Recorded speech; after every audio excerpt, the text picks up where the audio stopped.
በላቀ ምግባር በጠለቀ ተግባር በታመቀ ፍቅር በእንግልት ማህደር በትግል መዘውር የገዛ ነፍስን በቁም ነጥቆ ለቸሩ ፈጣሪ ለማህበረሰብና ለሀገር መስዋዕት አድርጎ የጥቂቶች የልዕልናና የቅድስና መሰፈሪያ ነው። ተቀዳሚ ሙፍቲ ሀጂ ዑመር ኢድሪስ የዚህ ወካይ፣ ከዚያም በላይ የሀገር ቀለምና ልክ፣ የዘመናት መልክ፣ አድባር ታሪክ፣ የትውልዶች ድልድይ፣ የእውቀትና የመልካም ጠባይ ሙዳይ፣ የደጋሽ ሸሆች ብቃይና ቀጣይ፣ ሰብአዊ ፀሐይ፣ በሁለንተና ሁሉን ዜጋ አገልጋይ፣ የሀገር ጥንታዊ ጥሪት፣ የሚጨበጥ ትውፊት፣ የሚዳሰስ ሀገረ ሰባዊ ድባብና ቅርስ፣ ቢጤ አልባ ሰባዊ ሀብት፣ ብርቅዬ የወል ህያው ወረት፣ አንጡራ ሊቀ ሊቃውንት፣ ህብሬ ሃይማኖት፣ የብሔርና የፖለቲካ አስተሳሰብ የማይቃረናቸው የሀገርና የዜጎች መጠለያ ማህፀን ነበሩ። እኚህ ድንቅ የዘመን ቡራኬ ስብዕና ባጋጠማቸው ህመም ምክንያት ሕክምናቸውን ሲከታተሉ ቆይተው በ94 ዓመታቸው ጥቅምት 10 2018 ዓ.ም ከዚህ ዓለም ድካም አርፈዋል። ቀዳሚ ሙፍቲ ሀጂ ዑመር ኢድሪስ ከአባታቸው አቶ ኢድሪስ ዘለቀና ከእናታቸው ወይዘሮ መነን ሽፋው እንደ ኢትዮጵያ አቆጣጠር በ1924 በወሎ ቦረና ገነት የአካባቢ ልዩ ስሙ ዳሎታ በተባለ መንደር ተወለዱ። ለአባትና ለእናታቸው አራተኛ ልጅ ነበሩ። እናትና አያታቸውን በልጅነት ተነጥቀው ነው ያደጉትም። በእድገታቸው ወቅት የመንፈሳቸው ምሪት በቤተሰብ ስስትና ስነ ልቦናዊ ቅኝት ቢታጠርም ወሰኑን ሰብረው እስከ ህልፈት ለተንጸባረቁበት የህይወት ዳና ራሳቸውን ሰጡ። ከምቾት አጸድ ወጥተው ከስጋ ድካም ጋር የሚንጸባረቁበትን እጣ ፈንታ ገለጡ። እረኛም ገበሬም ነጋዴም ለመሆን የሞከረው ልጅነታቸው መጽደቂያ ፍኖቱ ግን እውቀት፣ ትምህርትና ስርዓት የነገሰበት አምባ ነበረ። ይህም በብዙ ፈርጅ የሚገለጥ የሚበየን የሚሰነድ ቡቃያ አለው። ሙፍቲ ሀጂ ዑመር ገነቴ ዳሎታ ከሼህ ከማል እሸት የቅዱስ ቁርአን ከፊል ነቢብ ተማሩ። ለገሂዳ ከሼህ አሊ ገመች የቅዱስ ቁርአን ነቢብ የአዲቃ ወይም ስነ መለኮት ትምህርት ገበዩ። ወደ ዳሎታ ተመልሰው ከሼህ ከማል የሐነፊ ፊቅ ስነ ህግ አገባደዱም። ደላንታ ወደ ሼህ አሊ አደም አቅንተው ቀሪ የፊሆቅ እውቀት ሰነቁ። ወደ ዳሎታ ተመልሰው ከሼህ የሱፍ ተሰማ የፊቅህ ስነ ህግ ዝግጅት አጠናቀቁም። በመቀጠል ወደ ቦረና ውሻት ሄደው በሼህ ጡሃ በጌምድር አማካኝነት የሰዋስው ትምህርት ጀመሩ።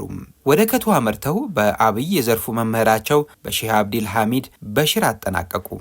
ጉዟቸውን ሳያናጥቡ ወደ ቦሩ ዳገዳ ተጉዘው በሼህ የህያ ሰዒድ አማካኝነት የቅዱስ ቁርአንን ተፍሲር አንድምታ ገበዩ። በመጨረሻም በደሴና በአዲስ አበባ ከተሞች ከሃጂ ሙሐመድ ሳኒ ሀቢብ ዘንድ የሐዲስ፣ የመንጢቅ፣ የበላሃ፣ የአሩድ፣ የበዲ፣ የኢስቲአራ፣ የመዓኒ፣ የሂከም የትምህርት ዘርፎችን ቀሰሙ። በዚህ ሂደት አእምሯቸውንና ልቦናቸውን ካለመለሙ በኋላ መንፈሳዊ ቁመናቸውን ወደ ማነጽ ተሸጋገሩ። ከሼህ ሐሰን ፈቃዱ የተለያዩ ዕለታዊ ዊርድ መዘክር አገኙ።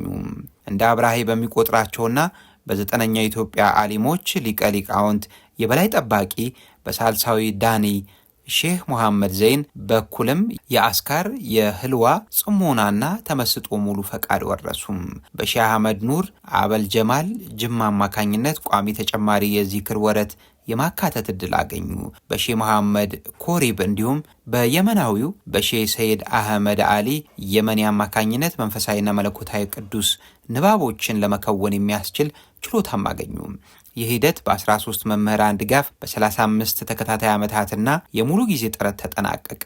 ሙፍቲ ሀጂ ዑመር ኢድሪስ መምህር መድሪስ ሙዓሊም የሆኑት ገና በተማሪነታቸው በደረስነታቸው ወቅት ነው። ምንም እንኳን ምቾትና ተድላ ያልነበረ ቢሆንም የእረፍት፣ የቤተሰብ ዚያራ፣ የግል የትምህርት ክትትል ትኩረታቸውን ቀንሰው ለእኩዮቻቸውና ለበታቾቻቸው ያወቁትን ያካፍሉ ነበረ።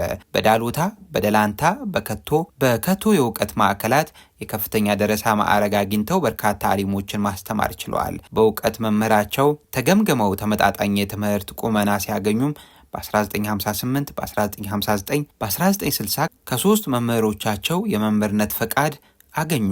በአዲስ አበባ ከተማ ከ1960 ጀምሮ እስከ መስከረም 2018 ዓ.ም ድረስ በአንዋርና በኑር መስጂዶች በበኬና በሰፊራ አካባቢ ባቋቋሟቸው የእውቀት ማዕከላት እልፍ አእላፍ ከሁሉም የኢትዮጵያ ክፍል የሚጎርፉ እውቀት ፈላጊዎቹን ያስተምሩና ለመምህርነት አብቅተውም ያሰማሩ ነበረ። ይህንን ሲያደርጉ ከየትኛውም አካል ደሞዝ ሳይጠይቁ በተለይም ኑሯቸውን ማደላደል ከቻሉበት ጊዜ ወዲህ ደግሞ የደረሳዎቹ መሰረታዊ ፍላጎት ራሳቸው እያሟሉ ያገለግሉና ትውልድን ያለሙ ነበረ። ተቀዳሚ ሙፍቲ ሀጂ ዑመር የእውቀት የሃይማኖትና የማህበራዊ አገልግሎት የሚሰጡ ተቋማትን በመመስረት ሂደት የላቀ ተሳትፎ አላቸው። በ15 ዓመታቸው መስጂድ ህልዋ የሻሃቸውን የመኖሪያ ቤት ብቻቸውን በግል ጉልበትና ግብአት መመስረት ችለዋል።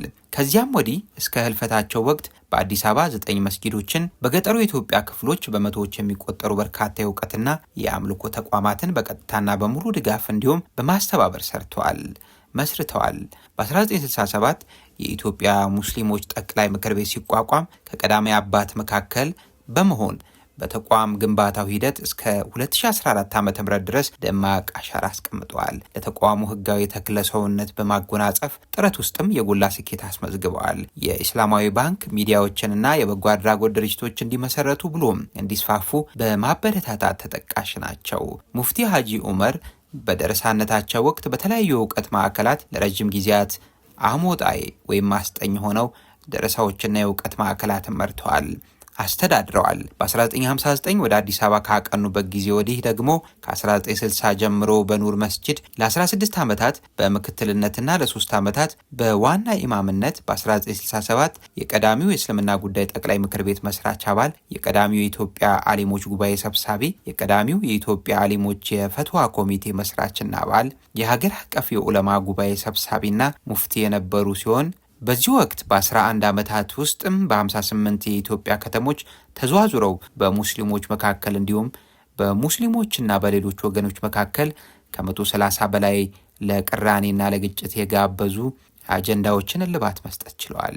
የአዲስ አበባ እስልምና ጉዳዮች ጠቅላይ ምክር ቤት ምክትል ሰብሳቢና ለ9 ዓመታት ዋና ሰብሳቢ፣ የኢትዮጵያ እስልምና ጉዳዮች ጠቅላይ ምክር ቤት የሀጂና ኡምራ ዘርፍ እንዲሁም የዳዕዋና የትምህርት ዘርፍ ተጠሪ፣ በ2010 ዓ.ም በተቋቋመው የኢትዮጵያ ሙስሊሞች የመፍትሄ አፈላላጊ ኮሚቴና ዋና ሰብሳቢ፣ ከ2011 ዓ.ም እስከ 2014 ዓ.ም የኢትዮጵያ እስልምና ጉዳዮች ጠቅላይ ምክር ቤት ፕሬዝዳንት፣ ከ1960 ዓ.ም እስከ 2018 ዓ.ም ድረስ በተለያዩ መስጂዶች በመምህርነት በስነ ምግባር ማነጽና በመካሪነት አገልግሏል። በሌላ በኩል ብሔራዊ የሰላም፣ የእርቅ፣ የሽምግልና፣ የአስቸኳይ ጊዜ እርዳታ ኮሚቴዎችና ቡድኖች አባልና አስተባባሪ በመሆን ያገለግሉበት አጋጣሚ ሰፊ ነው። ሙፍቲ ሀጂ ዑመር በደረሳነት ዘመናቸው በድምሩ ከ370 በላይ ድርሳናትን በእጃቸው ገልብጠው ጽፈዋል። ከ80 በላይ የአረብኛና አጀም የግጥም መድብሎችን አዘጋጅተዋል። እንዲሁም ለህትመት ያልበቁ የኢትዮጵያ አሊሞች ዝክረ ታሪክ፣ የራሳቸው ግለ ታሪክ፣ 7 የአማርኛ ትርጉም መጽሐፍትን፣ የቅዱስ ቁርአን የአማርኛ ሰፊ ማብራሪያና ትንታኔ አዘጋጅተዋል። ከዚህም ባሻገር የቅዱስ ቁርአን ትንታኔን ጨምሮ ሌሎች የነጻ መሰናዶዎች ከ360 በሚበልጡ ሲዲዎች እንዲሰነድ አስችለዋል። ሙፍቲ ሀጂ ዑመር እንደ ገለልተኛ ፀሐይ አንጸባራቂ የህይወት መርሆች ነበራቸው። ሰውነት ይቀድማል፣ ፈጣሪን አናሞኘው፣ የልባችንን ይመለከታል፣ እንስሳ አምሳያውን በማይጎዳበት ስነ ተፈጥሮ ሰው ሰውን እንዴት ይጎዳል? የሀገር ችግር በጥሩ መሪ በጥሩ ተመሪ ይቀረፋል።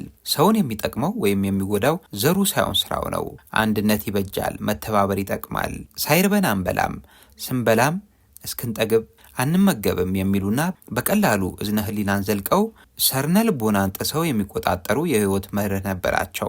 ሰርቶ በማብላት ጠንክሮ በመስራት አግኝቶ በማካፈልና ለሌሎች በመኖር ተግባራቸውም ህያው ተምሳሌት ናቸው። ኢትዮጵያን ካንደበታቸው ሳይዘነጉ ከዱዓቸው ሳያጎሉ የእንባ ዘለላቸውን ሳይከትሩ ለሀገር ታምነው በሀገር ፍቅር ተሸምነው ኑረዋል።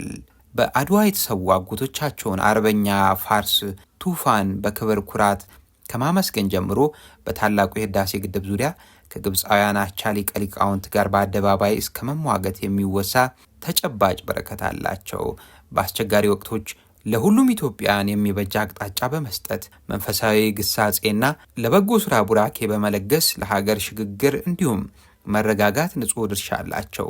ለሀገር ልማት ለውጥና እድገት ሁለንተናቸውን ተባባሪ ማድረጋቸው ሚስጥር የሀገር ፍቅር ነው። ከ12 በሚበልጡ የመካከለኛው ምስራቅና የምዕራቡ ዓለም ሀገራት በተዟዟሩበት ወቅትም ሀገራቸውና ባህላቸውን የሚያፈነጥቅ መልእክትና አለባበስ ከማቅረብ ተቆጥበው አያውቁም ነበር።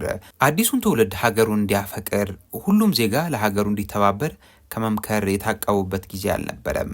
በቀደምት ሊቀ ሊቃውንት ከፍተኛ ማዕረግና ምስክርነት ያገኙት ለአስርተ ዓመታት ባበረከቱት ነፃ ሁለንተናዊ ግልጋሎት በሁሉም ኢትዮጵያዊ ዜጋ እንዲሁም ሃይማኖተኛና ፖለቲከኛ ዘንድ አንጸባራቂ ልባዊ ምስጋና የተጎናጸፉት ተቀዳሚ ሙፍቲ ሀጂ ዑመር እድሪስ በ1966 በመሰረቱት ትዳር 9 ልጆችን ያፈሩ ሲሆን እልፍ አእላፍ አሊሞችና ደረሳዎችን እንዲሁም የእውቀት ማዕከላትን መተካት ችለዋል።